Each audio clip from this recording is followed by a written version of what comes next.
Imagine a couple, just an ordinary couple. They have some very important decision to make, but they keep arguing with each other. And this argument doesn't really make much sense. Let it be dishes. Let it be dishes that are put into the table or onto the table. A guy doesn't like it. He likes the dishes to be put in the sink. But the girl, she doesn't like them in the sink. She wants them on the table. Come on, like, how can they just be a pile of dishes in the sink? And they just keep arguing with each other over and over again until they don't make an important decision they should have in the first place. So what does it have to do with my topic? Well, my topic is Let's Talk, a medicine for polarization. My name is Artur, and thank you for watching me on this call.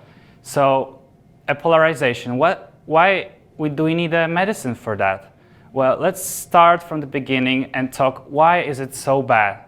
So, first of all, it transforms our argument into something really bad, like a fight. We're fighting each other instead of talking.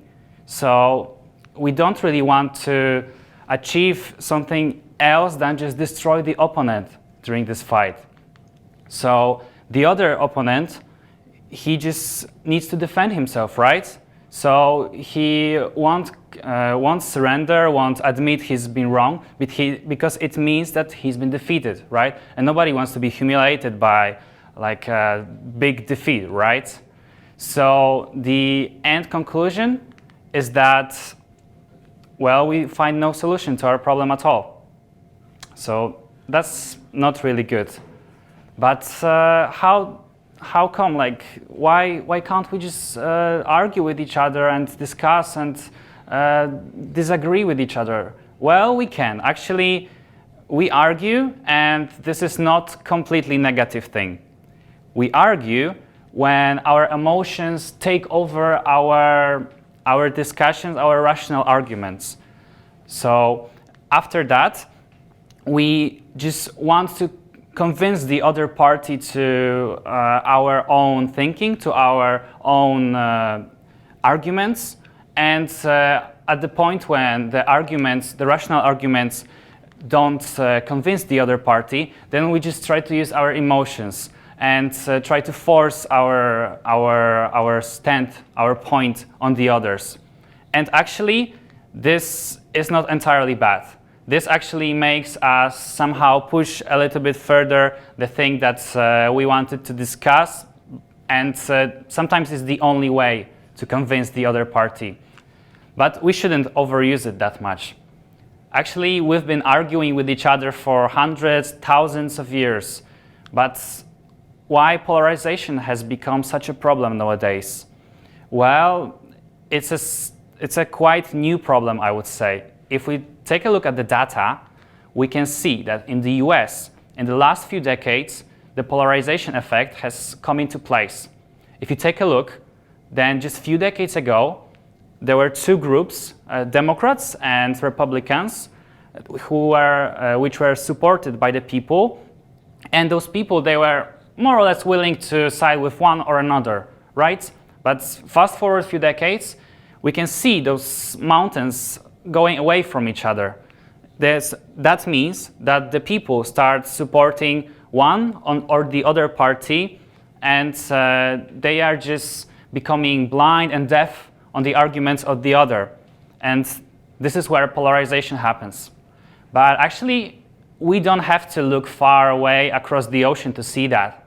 If we take a look at the graph representing the political views of the Polish youth that was conducted last year, or actually 2 years ago, we can see that the amount of young people who did not view themselves either as a leftist or rightist has gone down dramatically. Like, if you take a look just a few years ago, the gray line representing the people who don't really know whether they're on the right or on the left side of the political scene, it has gone down, which means they've just went either right or left. They've been polarized by our society. Okay, so we already know the situation doesn't look good, But what is the cause of this? Well, first of all, is the surroundings. Everything that's around us. Our history, our political system, our philosophy, neighbors, the job market, basically everything that surrounds us, and especially the media. Second thing is the siege castle syndrome, which has become an issue in the last few years, as we can discuss it in a moment. And the last but not least are a bunch of cognitive biases, which I will discuss later. So let's start from the first one. And let's start with a small experiment that may bring it a little bit closer to you. So the experiment was conducted by Jane Elliott, a teacher from the US, just a few decades ago in the late 1960s. And basically the experiment is called Blue Eyes and Brown Eyes. And because of the experiment was conducted in that way. She took a class of children and divided them into two groups. One group had brown eyes, the other blue eyes. And basically she started treating one of the groups, let's say a brown eyes children group, in a more privileged way. So wherever they performed well, she immediately praised them. Whenever they performed bad, she maybe allowed them for a little bit more. But on the other hand, the second group, so the blue eyes children, she started treating them bad, and just basically wherever they performed bad, she somehow inflated this effect and said, yeah, of course, like your eyes are blue, so you must have made a mistake. And moreover, she forbid the kids to play with each other during the break. But the kids, initially, they didn't really follow on this division. They didn't really take it on, like on the spot. So the teacher came up with a very clever solution. She started giving some scientific arguments on why brown kids, I mean the kids with brown eyes, why they are better. Because like the brown pigmentation in the eyes, like it causes your brain to function faster and so on and so forth. And the kids actually started believing that, and they started to mock the children from the other group. But here comes a plot twist. Just on the second day of the experiment, the group has been reversed. So from that day on, the teacher treated the blue kids with a privilege, and the brown kids with let's say a little bit of scolding, a little bit of not treating them really well. And after those 2 days, the experiment was over.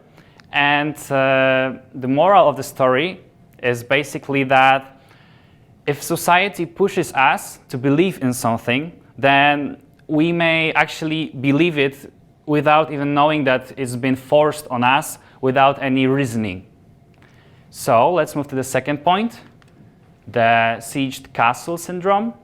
So basically it means that there is a certain group of people which thinks the other groups are their enemies. And these other groups can be a different ethnic group, a different nationality group, or different class of society, even age, whatever that is possible to divide the groups between each other.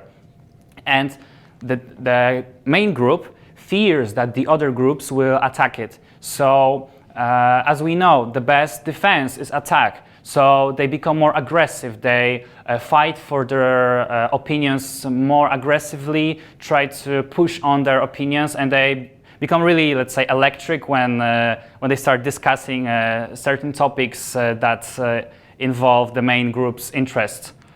And moreover, it's unfortunately being used in our political system because it makes the group feel angry and makes the group feel fear of the other groups. And actually the anger is the strongest emotion. So it's the easiest way to mobilize people to, let's say, vote for a certain party. And it actually happens all over political scene, not only on one or the other. So we wanted to achieve the efficiency in gaining votes but actually the side effect is that we gained a society that's polarized currently, and that's not good, is it? Okay, the last thing are the cognitive biases. So what is it? It's basically something that makes our brain see things that are not there and not see things that actually are there. So let's go quickly through them because I don't want to make this presentation last for another half an hour. The authority effect has been used in the experiment by Jane Elliott. So it basically means that whenever somebody with, like let's say, high status or with a lot of knowledge tries to convince us to something, then we are more eager to believe them simply because of their authority. Another two biases that are commonly used, even I fall for them sometimes, are confirmation and omission bias. So confirmation bias basically means that we believe something is true and we have 1,000 reasons to believe that it's not true, but we find one reason that it's true. So we are more willing to believe this one reason, and this is the confirmation bias. And the thing that we discard those 1,000 reasons against us is the omission one. There are others like, for example, status quo bias or polarization effect, which means that some arguments can be used by one party or the other, the same argument. I think another thing we should remember is that all those biases actually are not all of them. I mean, there are much more, and you can go and search it because I think it's a really interesting thing to know. So, how do we tackle the polarization within our society? Well, I think every culture, every society has this wisdom that says basically, you want to change the world, start from yourself. So I would suggest that people should feel self-aware of all those biases, of how they participate in a discussion or later in an argument, that maybe some of the things they're thinking are actually not true because they're influenced by those biases, right? And I think that a nice thing to consider is whenever you're having a conversation or like an argument, you may set your goal as, okay, I want to learn something new from this person. I know that our opinions differ, but let me learn something new from you. And with that approach, I guarantee you, like your arguments, your conversations will look dramatically different. Like you won't be fighting, you'll be actually looking for some solutions, some middle ground. But sometimes, and I have to say that, like you may not find it, and that's fine. Like there are sometimes some things we have different opinions on, and it's completely okay not to agree on everything. So I would say, if everything fails, agree to disagree. And that's the thought I would like to leave you with. And thank you very much.